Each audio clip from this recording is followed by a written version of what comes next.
Hello and welcome to another match reaction show on Football Talk Podcast. My name is Ozzy and I'm your host for today's show. I can't believe what we've just witnessed. Liverpool have lost the Merseyside derby against Everton at Goodison Park. An embarrassing performance from the team who looked like they didn't want to win the game, to be brutally honest. They showed no fight, they showed no passion, and they showed nothing for Klopp, in my opinion. So, in terms of the outcome of this game, yes, it's a defeat, but it's also curtains for the title race. So let's review the key moments of the game. I'll then present my player ratings. And this is also a calling show, guys. So if you'd like to come on and have your say, express your views, or go on a rant, the floor is yours. The link is available in the live chat. So feel free to hit that link. I'll try and get you on the show after player ratings. Now, in terms of the first half, Liverpool, or should I say Everton, were on the front foot from the first second of the game and produced a number of chances in the opening 30 minutes. Godfrey, who was a surprise inclusion at right back, has a header from a set piece. He heads it wide, and for me, maybe should have done better, as it was a clear header for him. Calvert-Lewin then has a header himself, but unfortunately for him, he heads it straight at Alisson, and that was a huge opportunity for the Toffees. But then in the 27th minute, they managed to break the deadlock. A calamity of errors involving pretty much a whole back line. So Robertson fails to clear the ball initially. Somehow the ball remains in the penalty box. McAllister then takes a wild swipe where the ball ends up going sideways and pretty much puts it on a plate for Banthwaite, and his effort goes under Alisson, hits the post, and rolls into the bottom corner.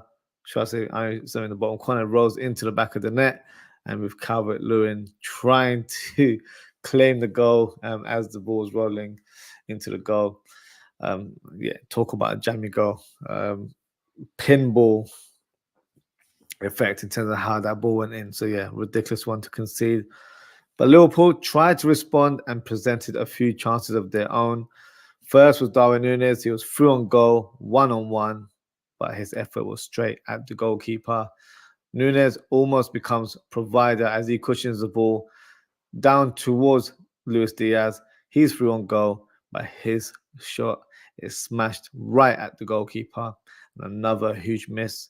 Salah has a shot that goes over the bar, but before that, Trent hits a lovely through ball to Núñez, who somehow forgot how to control the football. If he managed to do that and he actually killed the ball, he would have been through on goal and in a position to score from point blank range. Salah then has a late effort just before halftime that was blocked by Tarkowski. So that's the first half in a nutshell. No need for me to go into too much details. Everton, for me, thoroughly deserved the lead and were arguably the best team at that time. Liverpool, on the other hand, needed to show a reaction, and they needed to do it instantly. During my watch along, I was screaming for subs to be made, as some of the players for me were non-existent. But unfortunately, Jurgen Klopp stuck to his guns and didn't make any changes to the personnel. The second half, Liverpool started on a positive note, playing with more possession and played with a bit more purpose. But those hopes were shattered as Calvert-Lewin leaps in the air from a corner with a free header and hits the back of the net. That corner kick was probably the slowest set piece I've ever seen. The ball was in the air for like 2 minutes solid, and then no one reacted to the ball. You see Calvert-Lewin leaping, nodding the ball to the ground, hitting the back of the net. Poor goal to concede. And in terms of defending, what was Trent Alexander-Arnold doing? Awful defending. Was he at the back post? Was he supposed to be man marking Calvert-Lewin? He did neither. So yeah, awful defending from Trent Alexander-Arnold there. Luis Diaz was very close to scoring a consolation goal for Liverpool, but unfortunately his effort was smashed onto the post. And I'll be honest with you guys, after that second goal, I went silent during my watch along. And I was gobsmacked. I couldn't believe what I was seeing. And to be quite frankly with you guys, just like Klopp, I felt drained. And I felt like I ran out of energy as well. And unfortunately, guys, that is the reflection of our team right now as well, who seem to lack any urgency, intensity, any drive, you name all the words you can think of. We lacked ideas and played too many straight balls in this game. Very predictable stuff. And quite frankly, we were awful today and simply not good enough. Now, I'm sure a lot of us are feeling exactly how Trent Alexander-Arnold was after the game.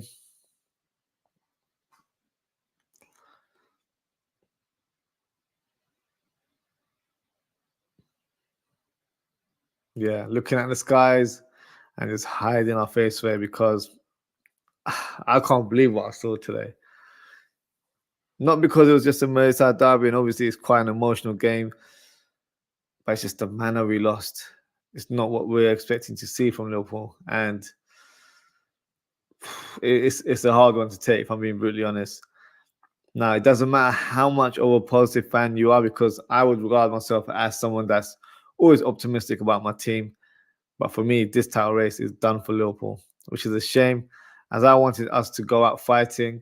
Regardless if we won it or we lost the title, I feel like we had to do it for Klopp in terms of going until the end. And, if luck is on our side, then we'll get the title for Liverpool. But it looks like we've thrown the towel in, and that's not the ending that I wanted Jurgen Klopp to have. I don't think it's what he deserves. But in life, you don't always get what you deserve. So this one hurts, as two of our rivals, Everton and Manchester United, have dented Liverpool's title hopes. And to make it worse, that's actually the highlight of their whole season. So, yeah, difficult one to take, to be brutally honest with you guys. But it is what it is. We move on and we focus on the next game, which is on Saturday, a midday kickoff against West Ham. So, yeah. Let's see if that game has any purpose. But look, all we can do is just win our games, or try and do it for Klopp now.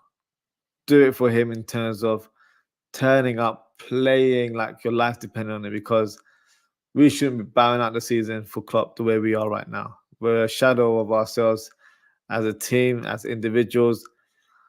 So forget the title race. I don't want to hear title talk anymore. I want us to be able to do it for Klopp and end the season on a high for him, because this is not the way it should end. But we'll see until we face West Ham this weekend. But before we close the show, let's quickly do the player ratings, because it's going to be an easy one. It won't be a very difficult one to discuss. This is also a calling show, as I mentioned at the top of the show.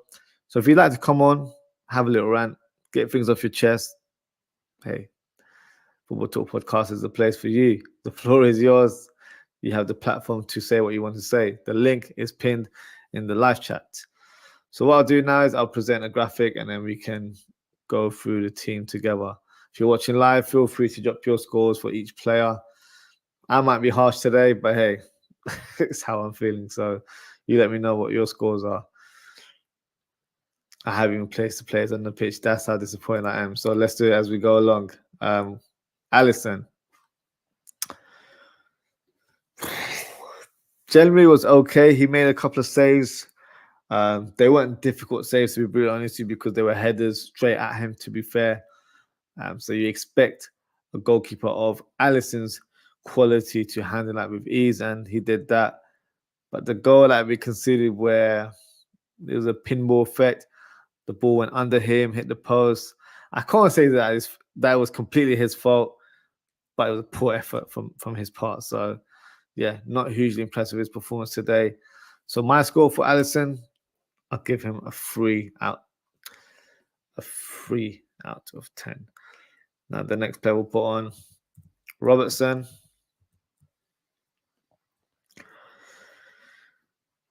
Yeah, he wasn't great today. Defensively, a bit shaky. Harrison got the best of him on a number of occasions. So yeah, didn't defend well. Even from an attacking point of view, he was so wasteful with the ball. His crossing could hardly beat the first man at times. Corner kicks, same situation there. His selection of crossing was awful as well. There were times where a low cross was needed, but he's hit over everyone else. you'd think Peter Crouch is someone big in the pitches playing, because we don't have those type of players to do those kind of headers. Like, it wasn't the crossing we needed. So no, I think he was just not on it, to be honest with you. And he's been hot and cold since his return as well. So yeah, not a great game for Robertson. So in terms of his performance, as you can probably tell, I'm not going to give these players high ratings today. So he gets a 2 out of 10, and that's me being generous, to be brutally honest. Next player aligned is our captain, Virgil van Dijk. I thought he was quite poor today. Calvert-Lewin had the game of his life. Let's not beat around the bush. But this is Virgil van Dijk, one of the best centre-backs in Premier League history, in my opinion. And he was getting out-climbed and out-fought and beaten in the air, which I've never really seen that much since he's been a Liverpool player. So even as a Southampton player, to be fair. But yeah, he was losing the battles in the air quite a few times. Even in terms of on the ground, he just wasn't on the same wave. Like, he was a bit off pace. Passing was a bit hit and miss. Like, it was okay. Passing was okay. That wasn't the bad side of his game. But in terms of defending, I think him and Konate were absolute shambles today, especially in the first half. So unfortunately, I can't give him a high rating either. He gets a 2 out of 10 for me. And the person alongside him, Konate, whoa, he looked awful today. Bambi on ice. I don't think he did anything right today. Even his passing was just a bit flat. Calvert-Lewin got the best of him on numerous occasions. He ended up getting a yellow card very early in the game, so I feel like that affected his ability to make tackles, because he knew he was on a caution. So yeah, didn't use his brain today in terms of his tackling and his overall defensive play. So yeah, I don't think he had a great game at all. So he gets a 1 out of 10. 1 because he just pretty much turned up on the pitch. So by default, everyone will get a 1. I won't be that harsh to give everyone a 0, but maybe I should for some players. Now, the next player is Trent. In terms of on the ball, I feel like he was probably one of the only creative sparks in our team. I said Robertson was awful. He didn't provide anything for us. Just kept on hitting Everton players. And Trent was trying to make things happen. He pinged a lovely through ball on a few occasions towards Darwin Núñez, but Darwin Núñez forgot to. Well, it looked like he's never played football before, if I'm being brutally honest. And a lot of our players look like that today, like they were playing football for the first time. Just couldn't control the ball. First touch was shocking. I was going to say something else, but I don't want to be too explicit on my shows. Yeah, absolutely awful. But in terms of Trent's performance, from a ball playing ability wise, I thought he was trying to make things happen. Defensively, shaky, wasn't great today. McNeil got the best of him on a few occasions. He was at fault for one of the goals as well, the Calvert-Lewin one where he headed it down. So because of his tiny influence in terms of trying to make things happen by pinging decent balls, I'm giving him a 2. Otherwise, he would have been on the same boat as Konate for me. So that's my rating there. Now, in terms of McAllister, I actually thought he was the only player that was really trying for the team today. He wasn't at his best, far from it. But he tried. He tried to keep possession of the ball.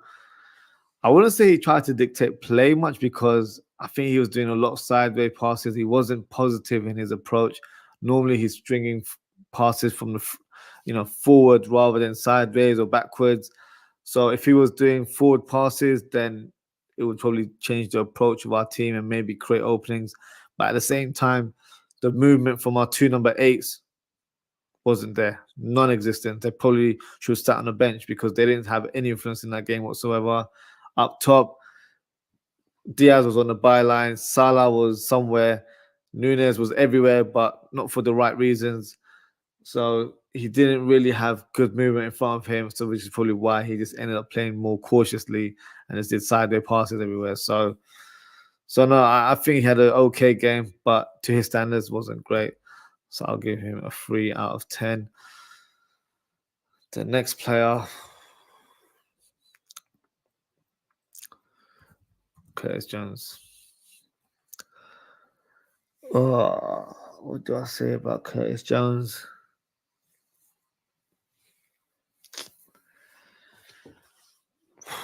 Mr. Invisible. What did he do today? I don't remember him doing much. I did a watch along. So it's not like I watched the game half heartedly or one eye open. He didn't do much for me today.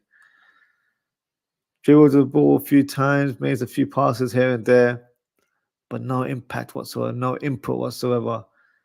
He was getting outrun by the Everton midfield. He couldn't keep up with them. He wasn't making tackles. He wasn't doing anything. So yeah, terrible performance. And I was very shocked to see him start this game. I thought maybe Gravenberch could have got the nod due to his decent performance against Fulham last week, and he didn't even make a cameo today, which I feel like was such unfair for the player. He was probably on such huge confidence going into this game, thinking he'll at least start. If not, he's going to come off the bench. Nothing happened for him. So yeah, that wasn't correct because Curtis Jones for me did not deserve to start in this game. So he gets a 1 for turning up. Next player, OZWRLD. As you all know, he's my guy. He's one of my favorite players. But yeah, he was awful today as well. I feel sorry for him, if I'm being brutally honest. Since he's come back from injury, like he had that purple patch early in the season where he looked like, you know, all those comments I made during preseason about him. You know, people are like, oh, Oz, you might be onto something. Like this guy looks special. Now I'll probably call a fraud in terms of what I was saying about OZWRLD because he has been a shadow of himself since the turn of the year. And yeah, he's just not found his rhythm. But the reason why I feel sorry for him is because the role that he's playing right now is to accommodate the tactical approach that we have to play Trent as an inverted fullback. I like it on some occasions or during patches of games, but we do it from the first minute. We're so predictable with that, which is annoying, and which is another thing for another day. So he's playing in a more unorthodox role where he's not playing as a right side number 8. He's actually playing as a right midfielder because he's on the byline, and then Trent is coming more infield. So he's having to do that, and he's having to cover his runs as well. So if we're hit on a counter attack, he's dropping deep, covering his ground, and Konate or whoever the right side centre back is, and OZWRLD are trying to cover for Trent Alexander-Arnold. So that has certainly affected his game. He did it well, I would say, in the first part of the season because we've been deploying this tactic since the beginning of the season. But I think it's caught up with him in terms of the energy levels because there's no way you can keep those energy levels week in, week out. He's in a 2-man job, a 3-man job per game. That's not acceptable. His strongest skill set or his strongest trait as a player is to be forward thinking, to drive with the ball and shoot from distance, be a creator. There was a couple of moments today where he was driving the ball, but he had no confidence or courage to take a shot towards goal. And that's so sad to see because he's a player who, for me, technically is amazing when it comes to long shooting. And he hasn't really showcased it enough in a Liverpool shirt. So that's the reason why I feel sorry for him. I feel like the tactics that Klopp and Pep Linders, whoever we put the blame on, I don't care now. But whoever we want to put the blame on, whoever's deploying those tactics has got it wrong for OZWRLD. He should be playing a bit more further up and having more of a not a free role as such, but having to do less legwork in comparison to others. Because I feel like he's probably putting in more of a shift than he should do. And it's because of that, he's probably picked up quite a few injuries. And it's a culture shock, let's be brutally honest. So yeah, I do feel sorry for him. But in terms of today's performance, he was just like Jones. He was non-existent. So he gets a 1 out of 10 for me as well. Let's go on to the next one. Mohamed Salah. There's a stat in the first half saying he only had 9 touches for like the first half an hour. Look, let's just get one thing straight about Salah.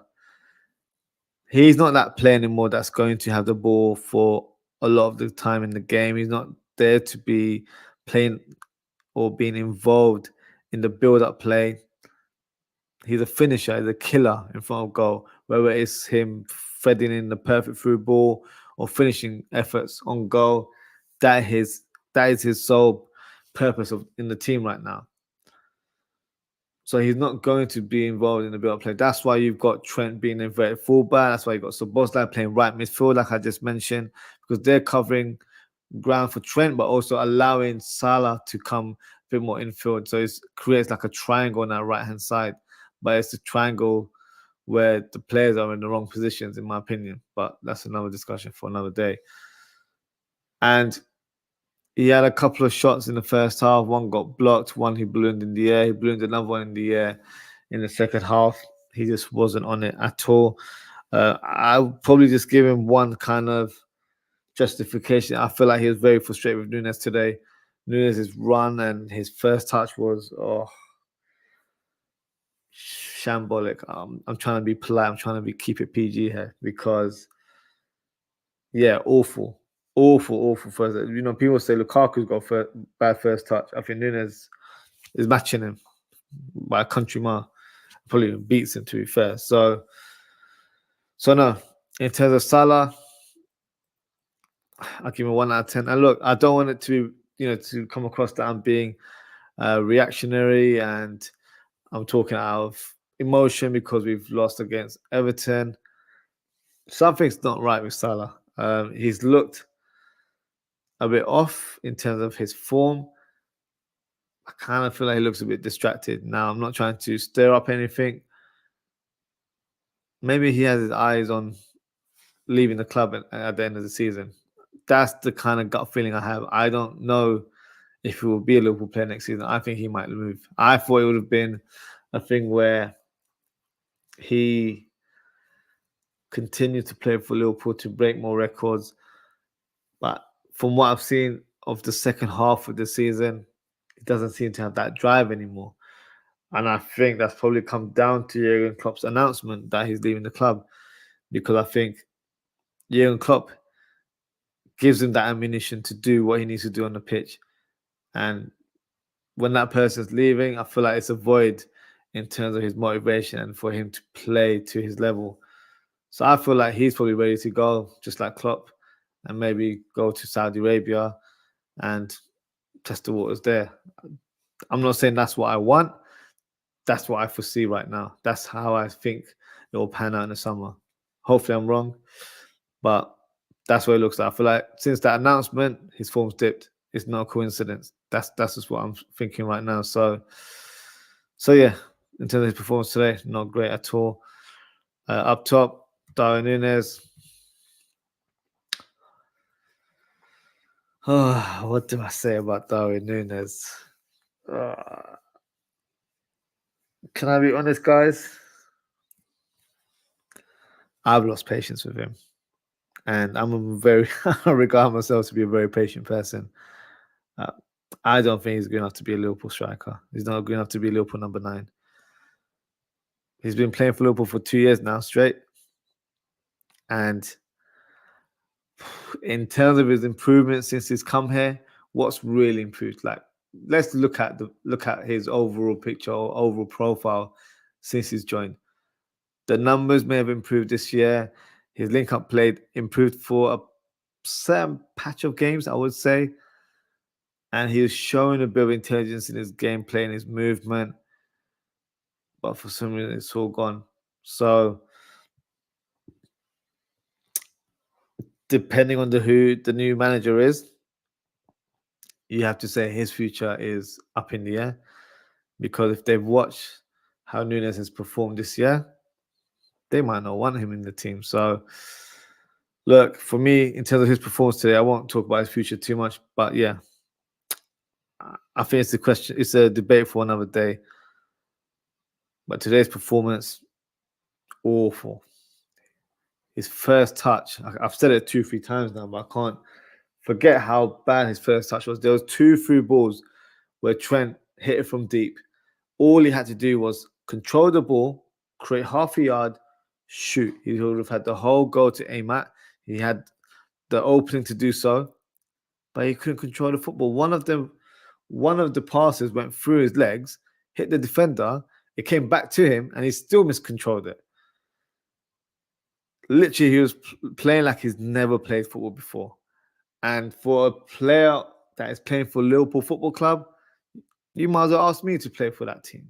I would do a better job than him. And I'm not a bad footballer, but my whole point is that he's not playing at the highest level. And for me, he's not elite in terms of his output as a striker. So I've lost patience with him. You know, if he's a Liverpool player next season, don't get me wrong, he will get my support. But from what I've seen this season, I just don't think he's good enough. And Liverpool need to aim higher and better because, yeah, depending who we get, and it's still unclear. You know, we've got Onslaught from finally strongly linked to the club, and looks like he may be the number one contender right now. He might have a different vision for the team of how the club should play.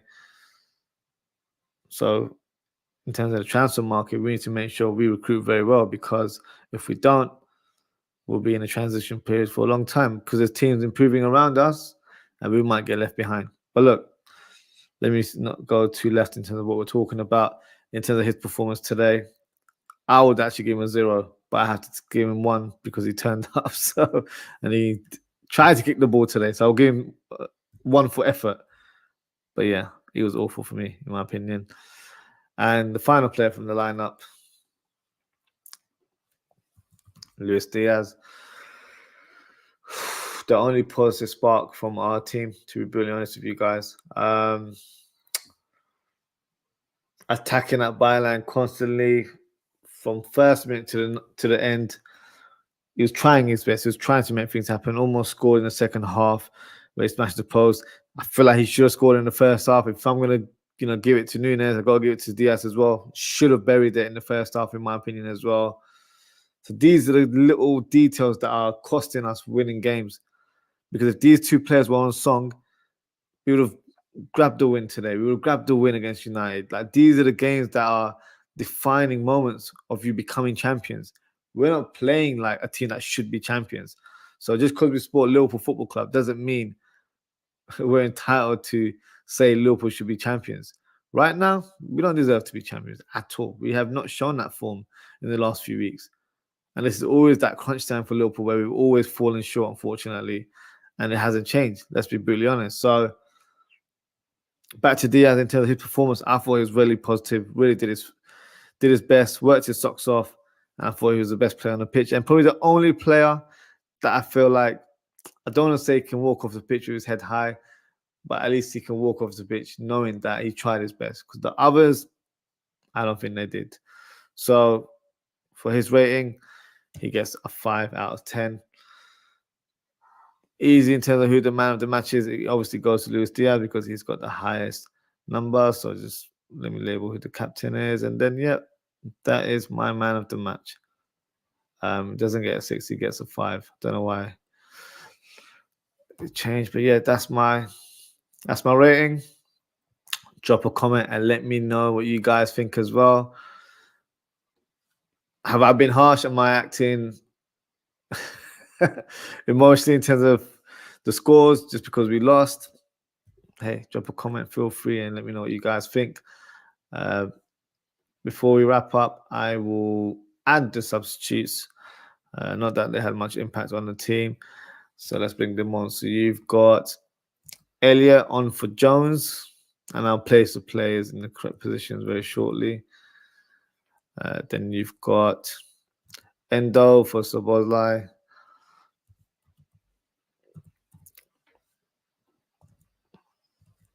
Kwanzaa for Konate. Kwanzaa for Konate. Simicast for Robbo. And the last one is Joe Gomez for Trent. Okay. So yeah, put him here. Put 10 there. And put it in here. Okay. Who do we begin with first? It will probably be Elliot because I think he was the first up to come on. Elliot was okay. I don't think he was as impactful as he has been in previous games this season. For me, he held on to the ball far too long on occasions. His passing was flat. Didn't really have any zip. He was just lofting the ball in the air. So for me, disappointing in terms of his contribution. But he tried his best. It's one of those games where I don't feel like ideas were flowing between the guys. They lacked energy. They lacked any imagination in terms of what they needed to do on the pitch. So it was a very, very frustrating watch from all of the players, in my opinion. So unfortunately, I can't give him too much of a high score. He gets a 2 out of 10 for me. Next player is Endo. Endo, I feel like, took his first touch 10 minutes after he got onto the pitch. He didn't do much. He got mustered out a couple of times as well, which is annoying me a little bit because he was showing some great physical presence early in the season. Right now, he's slightly out of form. He might even be overworked because I don't think he came in to be playing week in, week out. He came in to just do a job for us. And in the club system, yeah, he's probably feeling his lungs right now. So, yeah, not a great performance from him, not a great cameo. He gets a 1 out of 10 for me. Now, in terms of who's next, Kwanzaa actually didn't do bad when he came on. I thought he was more calm and composed when he came on in comparison to Konate, who was erratic in everything he did. One good thing that Kwanzaa did is that foul on Onana. I love that tackle because at that point I couldn't care less about the game. But yeah, it was a nice tackle. Maybe feel like he maybe even should have started the game, to be fair, because I feel like he would have shown that passion quite early on in the game, being a local boy as well. Konate has been off form for a while, so yeah. I actually wanted Konate to start. I thought Klopp would have gone for a strong team. But yeah, maybe in hindsight, Kwanzaa probably should have started this game. But in terms of his performance, I don't think he did anything wrong, but it wasn't great either. So I'm not going to give him a very high rating. He's going to get a 2 out of 10 as well. And Tsimikas, I actually wanted Tsimikas to come on at halftime. I was very disappointed with the level of delivery from Robertson. I feel like Tsimikas would have had better end product because I feel like at times I feel like he is actually the better crosser than Robertson. But he came on quite late in the game, didn't really have any influence, unfortunately. So he had a pretty much average cameo. But I can't give him too much of a high rating because he didn't have much time to make an impression. So he gets a 1 out of 10, as he wasn't great. And then the same for Joe Gomez. Pretty much didn't do much, non-existent as such, but had very little input in terms of what he did when he came on. So he gets a 1 out of 10 as well. So yeah, that's my rating for today, guys. Call me bitter, call me petty. Yeah, very, very disappointing what I saw today with my team. Just gonna read a couple of comments before we go. Daz says, bless Aussie, mate. Bless up yourself, Daz. Thank you for your comment and thank you for tuning in as always, Daz. Appreciate your support. And his second comment is, Aussie, at halftime, why didn't he take Ibu off? Daz, there should have been a lot of players that should have been taken off. But yeah, I agree with you. He should have taken Ibu off. Yeah, Ibu was awful in the first half. But then again, so were so many other players. And I just feel like 1-0 down at that stage, Liverpool should have gone for attack mode as soon as we got into the second half because we had nothing to lose. We weren't creating anything in the first half. I know we had a few shots, but that was based on a reaction of them scoring first. But before that, we didn't create any chances. We had that one chance where Salah hit a shot with his right foot, which I don't know if it was a cross or a shot. It was literally in between. That was the only chance that we produced. But yeah, generally we weren't really on it in terms of creating chances in front of goal. So I felt at that stage we needed to be a bit more attack minded. That's why I wanted Simicast to come on. It would have been more delivery from the left hand side because Robertson couldn't hit past the first man on numerous occasions. I wanted to see Jaden Dans. I wanted to see Jaden Dans. I wanted to take off Nunes. I don't know how Nunes lasted for 90 minutes, but I wanted him off. And I wanted Jaden Dans to come on. Local boy, he would have played with heart and passion. So that's what I wanted to see. But Klopp's substitutions were very defense-minded. A lot of the subs that I've talked about, look, Gomez, Kwanzaa, Simicast, three defenders there. And then you got Elliot, and then you got Endo. So Endo, the defensive player, 4 defensive players. Didn't bring on Gravenberch, who feel like should have got at least some game time. Didn't bring on Jaden Dance, who was our only attacker on the bench. I feel like he accepted defeat. And I'll be honest with you, I'm not going to say it without any shame. After that second goal went, I knew we weren't scoring any goals, which is probably why if you watch my watch along, my energy went. I wasn't talkative as much because I knew we weren't going to do anything. So, yeah, this was a tough one for me, Dad, to take. Tough one because there's certain games where I feel like you don't need motivation, and these are one of the games. It's your local rivals. You know, there's bragging rights on the line for fans and even for players as well. They just didn't want to turn. They just didn't turn up. Simple as that. And you have to give it to Everton. The better team won, but it hurts even saying that. So, yeah. Back to your point though, Klopp could have made a lot of substitutions. That's in the second half. So, yeah, it is what it is. But that concludes the show for today, guys. So thank you to everyone for tuning in. If you haven't already, please don't forget to like, comment, share, and subscribe to the channel. In terms of upcoming content, no content tomorrow as Brighton are playing Man City.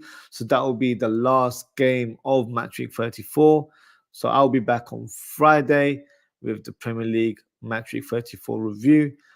Time to be confirmed. I believe I'll probably do it around 6 p.m. UK time.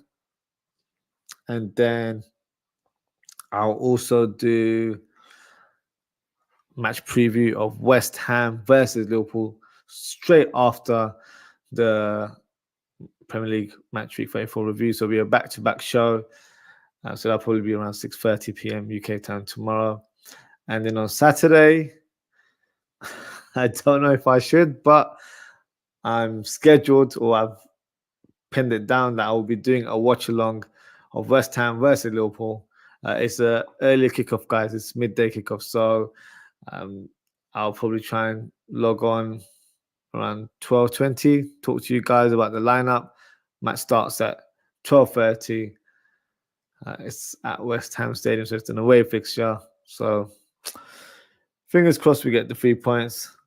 But hey, we'll see. And then I'll do a match reaction, but that will be done later in the evening. But yeah, best thing to do, guys, hit that notification bell. You will be notified of what time I'm going live. And also follow me on social media for all the latest updates. You can follow me at OZZIE'S on Twitter /X. And you can follow me at Aussie.ftp on Instagram, Threads, and TikTok. So that's the end of the show, guys. Thank you for tuning in. Thank you to Daz for your comment, as always. Take care. Stay safe. Don't let it ruin your evening.